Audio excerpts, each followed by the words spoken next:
তাহলে কি জামাতে ইসলাম জাতীয় পার্টির মতো ভূমিকা পালন করবে? দেশের স্বার্থে অতীতে আমরা একসাথে কাজ করেছি, আগামীতেও দেশের স্বার্থে ইনশাআল্লাহ আমরা একসাথে কাজ করব।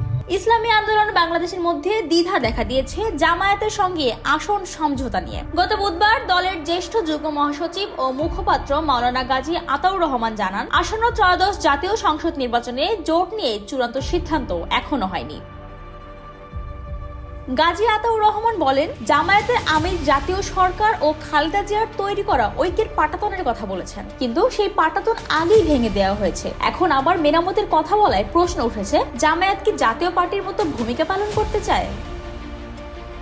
তিনি আরো জানান, বিএনপির সঙ্গে জোটে বিভাজনের ফলে কেউ সুবিধা পেতে পারে, তবে এটি ইসলামী আন্দোলনের দায়িত্ব নয়। দলের পক্ষ থেকে এখনো জাতীয় ঐক্য বজায় রাখার স্বার্থে সব দরজা খোলা থাকবে।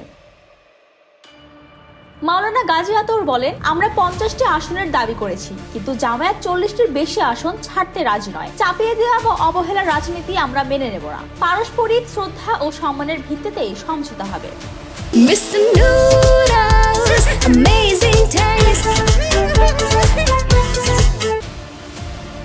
আগামী 20 জানুয়ারি মনোনয়নপত্র প্রত্যাহারের শেষ দিন। 12 ফেব্রুয়ারি নির্বাচন অনুষ্ঠিত হবে। জামায়াত নেতৃত্বাধীন জোটের প্রার্থী ঘোষণা স্থগিত হয়েছে আসন ভাগাভাগি নিয়ে মতৈক্যের কারণে। দলের তথ্য মতে নির্বাচনী মাঠে সব স্তরের নেতাদের সঙ্গে আলোচনা ও প্রার্থীদের মতামত গ্রহণ করা হয়েছে।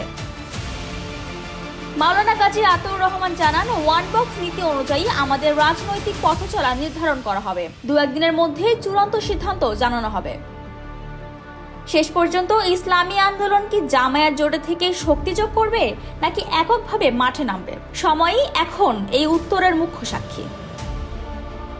ডেস্ক রিপোর্ট, জয় জয় দিন।